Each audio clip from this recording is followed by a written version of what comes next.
좋은 목요일 아침입니다. 찬송가 450장 함께 찬양하겠습니다.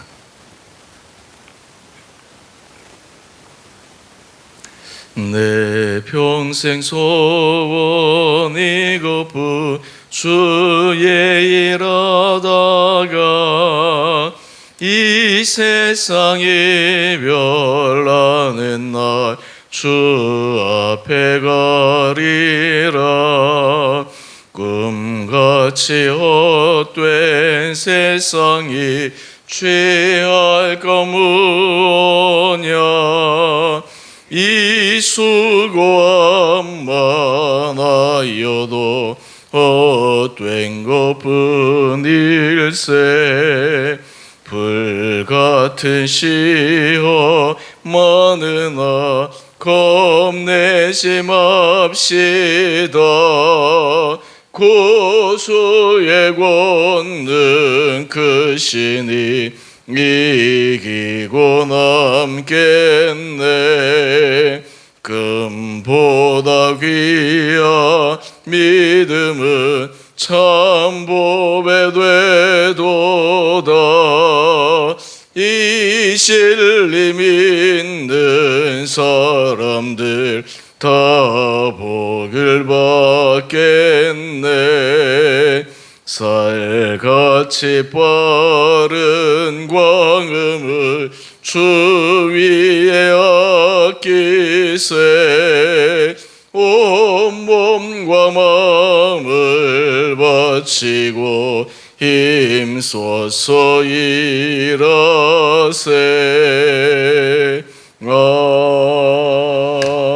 아멘.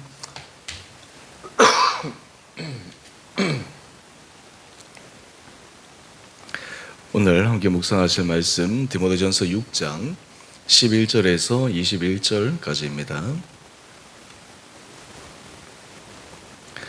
오직 너 하나님의 사람아, 이것들을 피하고 의와 경건과 믿음과 사랑과 인내와 온유를 따르며 믿음의 선한 싸움을 싸우라. 영생을 취하라. 이를 위하여 내가 부르심을 받았고 많은 증인 앞에서 선한 증언을 하였도다.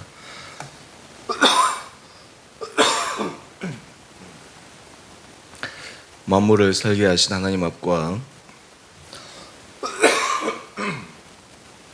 본디오 빌라도를 향한 선한 증언을 하신 그리스도 예수 앞에서 내가 너를 명하노니, 우리 주 예수 그리스도께서 나타나실 때까지 흠도 없고 책망을 받을 것도 없이 이 명령을 지키라. 기약 여름엔 하나님이 그의 나타나심을 보이시리니 하나님은 복되시고 유일하신 주권자이시며 만왕의 왕이시며 만주의 주시오. 오직 그에게만 죽지 아니함이 있고 가까이 가지 못할 빛에 거하시고 어떤 사람도 보지 못하였고 또 볼 수 없는 이시니 그에게 존귀와 영원한 권능을 돌릴지어다. 아멘. 내가 이 세대에서 부한 자들을 명하여 마음을 높이지 말고 정함에 없는 재물에 소망을 두지 말고 오직 우리에게 모든 것을 후히 주사 누리게 하시는 하나님께 두며 선을 행하고 선한 사업을 많이 하고 나누어 주기를 좋아하며 너그러운 자가 되게 하라. 이것이 장래에 자기를 위하여 좋은 틀을 쌓아 참된 생명을 취하는 것이니라. 디모데야, 망령되고 헛된 말과 거짓된 지식의 반론을 피함으로 내게 부탁한 것을 지키라. 이것을 따르는 사람들이 있어 믿음에서 벗어났느니라. 은혜가 너희와 함께 있을지어다. 아멘. 좋은 목요일 아침입니다.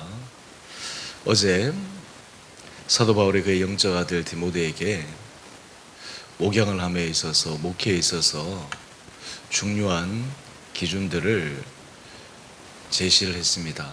어제 우리가 자족에 관해서 또 함께 살펴보았습니다.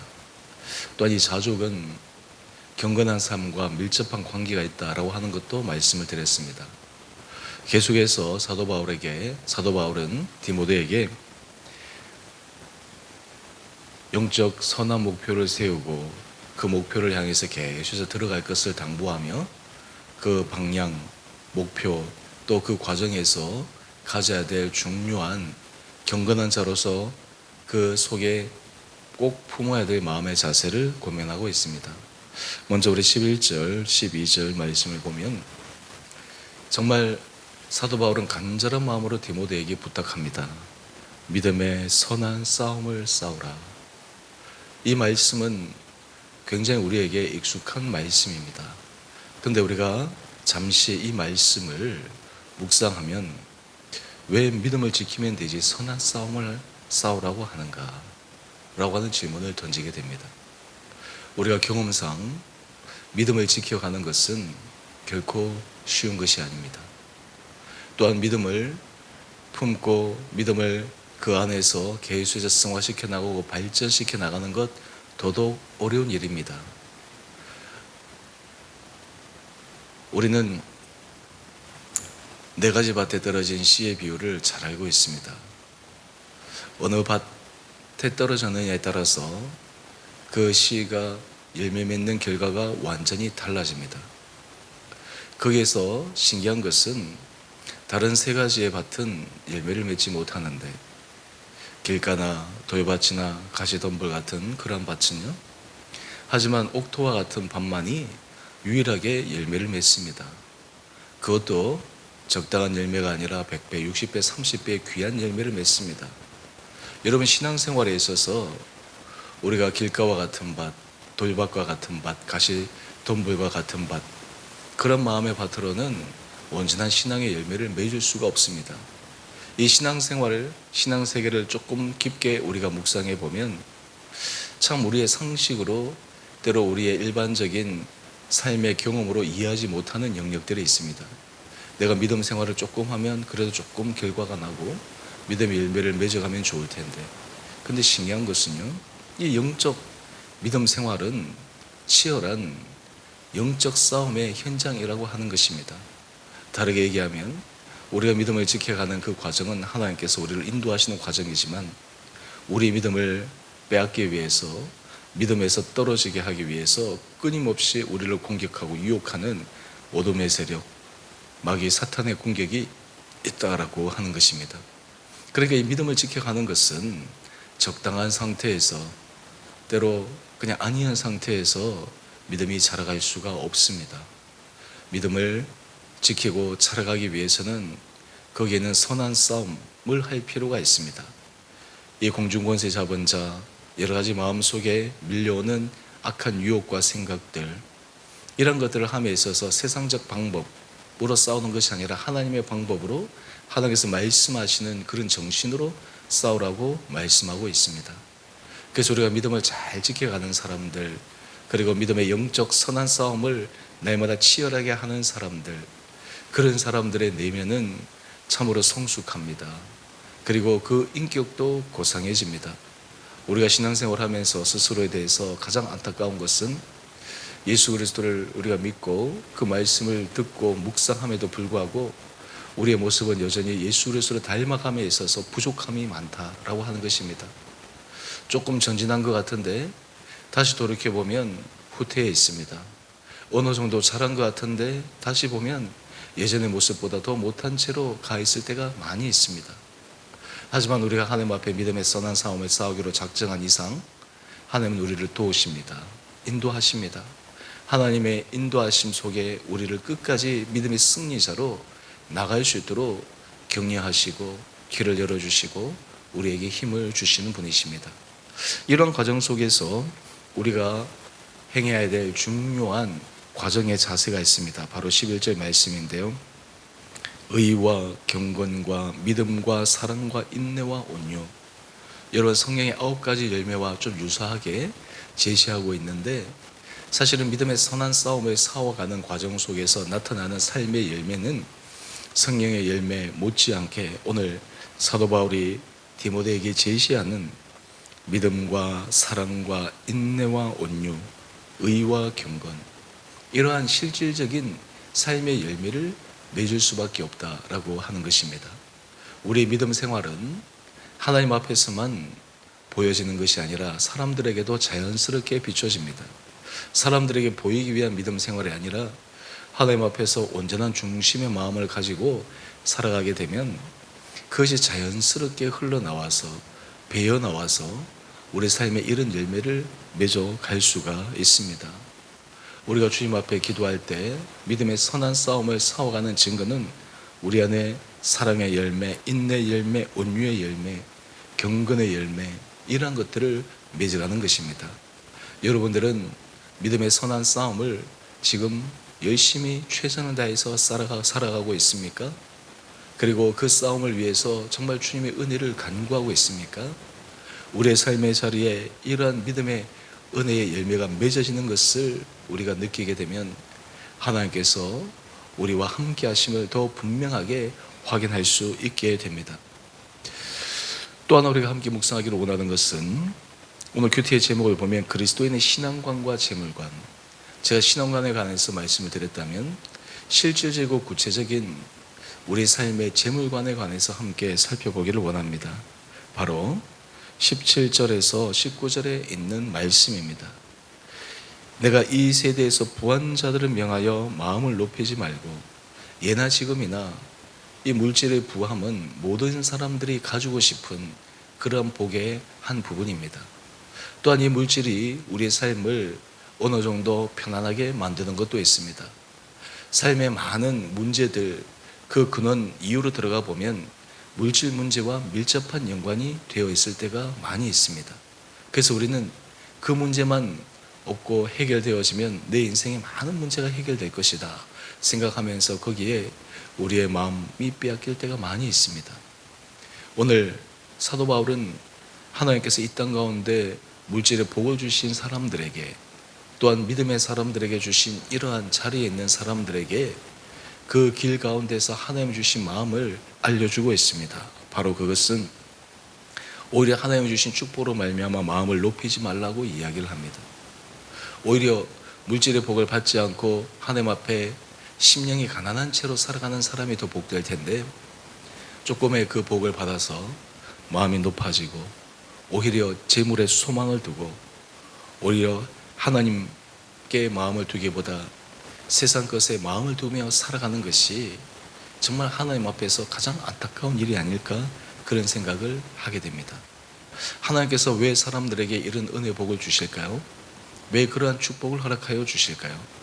그 이유를 지금 하나님께서 주신 자들에게 행해야 될 마땅한 일에 대해서 사도 바울은 고민하고 있습니다. 바로 18절 말씀인데요. 선을 행하고 선한 사업을 많이 하고 나누어 주기를 좋아하며 너그러운 자가 되게 하라. 여기서 중요한 지침을 제시하고 있는데, 선을 행하고 선한 사업을 많이 하라, 실질적인 행위의 부분입니다. 하나님께서 주신 것을 가지고 우리가 선한 일, 하나님이 기뻐하신 일을, 그 일에 우리의 물질이 쓰임을 받을 수 있다면 얼마나 우리의 그 삶의 가치와 의미가 있겠습니까? 그런데 이러한 함에 있어서 우리가 주의해야 될 것은 18절 말씀을 계속해서 묵상해 보면 나누어 주기를 좋아해야 합니다. 인색한 마음으로 하지 않아야 합니다. 내가 했다라고 하는 그 의식조차도 내려놓아야 합니다. 하나님께서 내게 물질의 복을 주시지 않았다면, 하나님께서 그런 축복을 주시지 않았다면 내가 하지 못했을 그 일을 하나님께서 나를 통해서 하게 하셨구나, 이것이 전적인 하나님의 은혜구나, 여러분 그렇게 생각을 하게 되면 이 나누어 주는 그 일이 참 얼마나 놀라운 일입니까? 주는 자가 받는 자보다 복되다, 성경은 우리에게 말씀하고 있는데, 그 자리에서 우리 인생이 쓰임받을 수 있다고 하는 것이 참으로 귀한 것입니다. 근데 우리가 가만히 우리의 모습을 생각해 보면 우리는 정말 조금만 마음을 쓰면 나누지 못할 만큼 그렇게 가난하고 어려운 상황에 있지 않습니다. 우리는 더 많은 것을 가지면 나누겠다라고 생각하고 우리의 그 기준을 높일 때가 많지만, 실제 우리의 삶에 하나님이 주시는 은혜 복을 생각하면 우리가 선을 행하고 나누어 준 그 일이 모든 사람에게 해당될 수 있다고 하는 것을 우리는 기억해야 합니다. 또 하나 중요한 것은 너그러운 마음을 가지는 것이 정말 필요합니다. 우리가 선을 행할 때 마귀는 우리의 마음을 유혹합니다. 우리가 행한 일을 자꾸만 생각나게 합니다. 마치 그것이 우리의 공로임을 계속해서 우리 마음속에 부추깁니다. 우리는 은혜로 하나님 앞에 나갔다라는 것을 고백함에도 불구하고 그 은혜조차도 우리는 내가 했다라고 하는 그 공로의 생각에 빠져버릴 수가 있습니다. 근데 그러한 생각에 빠지게 되면 우리가 행한 모든 일은 이 땅 가운데 다 보상을 받는 것입니다. 사람에게 인정받고 사람에게 칭찬받고 그리고 사람에게 내가 행한 대로 영향력을 끼치게 된다면 이미 거기에 대한 상급은 다 사라지는 것이 아니겠습니까? 우리가 하나님 앞에 받은 것에 비하면 우리가 하나님 앞에 행한 그 일이 얼마나 대단한 일이겠습니까? 예수님은 자신의 모든 생명, 자신의 모든 것을 들여서 십자가의 그 길을 걸어가 우리를 구하셨는데 그 은혜를 생각하면 우리는 생명의 빚을 지고 있는데 고작 우리의 일부의 부분들을 하나님 앞에서 또 사람들 앞에서 선한 일을 했다고 우리 안에 그것을 가지고 자기의 의를 삼는다면 또한 그것도 하나님 앞에서 올바르지 못할 것입니다. 그런데 이런 마음의 자세를 가지게 되면 그 사람에게 주실 하나님의 약속이 무엇일까요? 우리 19절 말씀을 한번 보십시다. 이것이 장래의 자기를 위하여 좋은 터를 쌓아 참된 생명을 취하는 것이니라. 여러분, 하나님 앞에 하나님께서 약속하신 그 축복을 받는 것이 놀라운 삶의 은총이지 않겠습니까? 오늘 여러분의 삶은 정말 온전한 신앙관, 믿음의 선한 싸움을 싸우기 위해 하나님의 은혜를 구하고 날마다 결단하고 살아가는 삶을 살아가고 계십니까? 또한 그 삶을 살아가기 위해 우리에게 주신 물질, 또 우리에게 주신 나눌 수 있는 하나님의 은혜를 기억하며 그것을 통해 선한 일을, 하나님 기뻐하신 일을 하며 우리가 정말 기쁘고 감사하고 자원하고 너그러운 마음으로 쓰임받기를 소망하고 있습니까? 이런 은혜가 우리 저와 온 성도들 가운데 있게 되기를 간절히 소망합니다. 여러분, 이것을 통해서 하나님의 나라가 확장되어집니다. 이 땅 가운데 우리는 하나님의 거룩한 손과 발의 역할, 이것이 하나님께서 우리에게 맡기신 귀한 사명입니다. 저는 이러한 사명을 하나님께서 우리 모든 한 분 한 분들을 통해 이루어 주시고 무엇보다 우리 주원의 교회 공동체가 하나님 앞에 선한 도구가 되어 더욱더 아름답게 쓰임받을 수 있는 거룩한 주님의 교회가 될 수 있게 되기를 간절히 기도합니다. 이를 위해 우리 온 성도들이 더욱더 주님 앞에 은혜를 구하며 우리가 이 땅 가운데 받는 축복에만 집중하고 집착하는 것이 아니라 우리를 통해 주신 그 은혜를 우리가 늘 잊지 않고 우리를 통해 선한 일이 하나님 앞에서 아름답게 쌓여지는 축복의 삶으로 오늘 이 하루도 살아가고 또 하나님 앞에 인정받는 귀하고 복된 하루 되시기를 주님 이름으로 축원드립니다. 함께 기도하겠습니다. 사랑의 주님, 참으로 감사합니다. 오늘 우리에게 은혜를 더하여 주시고 오늘도 믿음의 선한 싸움을 싸우기 위해 주님의 은혜를 간구하며 그 믿음의 길에 벗어나지 않게 살아가는 축복의 하루 되게 하여 주시옵소서. 우리에게 주신 것 우리가 감사하며 또 은혜를 기억하며 주를 위하여 선한 일에 더욱더 우리의 삶이 아름답게 쓰임받게 하여 주시고 특별히 물질관에 있어서 우리가 하나님 앞에 청지의식을 가지고 우리를 통해 일하시는 그 하나님의 계획하심을 기억하여 온 사랑하는 성도들이 하나님의 선한 도구, 하나님의 축복의 도구가 되어 이 땅을 정말 주님의 선함을 드러내는 데 쓰임받는 귀하고 복된 인생들 되게 하여 주시옵소서. 또한 우리 교회를 축복하여 주시고 우리 교회가 정말 이러한 일에 더욱더 귀하게 쓰임받게 하여 주시며 이를 통해 온 성도들의 기쁨과 감사와 또 그 안에 감격함으로 이 일에 온전히 동참하는 거룩한 주님의 교회 되게 하여 주시기를 우리를 사랑하신 예수님 이름으로 감사기도 드리옵나이다. 아멘. 하늘에 계신 우리 아버지 이름을 거룩하게 하시며 아버지의 나라가 오게 하시며 아버지의 뜻이 하늘에서와 같이 땅에서도 이루어지게 하소서. 오늘 우리에게 일용할 양식을 주시고 우리가 우리에게 잘못한 사람을 용서하여 준 것 같이 우리의 죄를 용서하여 주시고 우리를 시험에 빠지지 않게 하시고 악에서 구하소서. 나라와 권능과 영광이 영원히 아버지의 것입니다. 아멘. 오늘도 믿음 안에서 승리하시는 복된 하루 되시기를 바랍니다.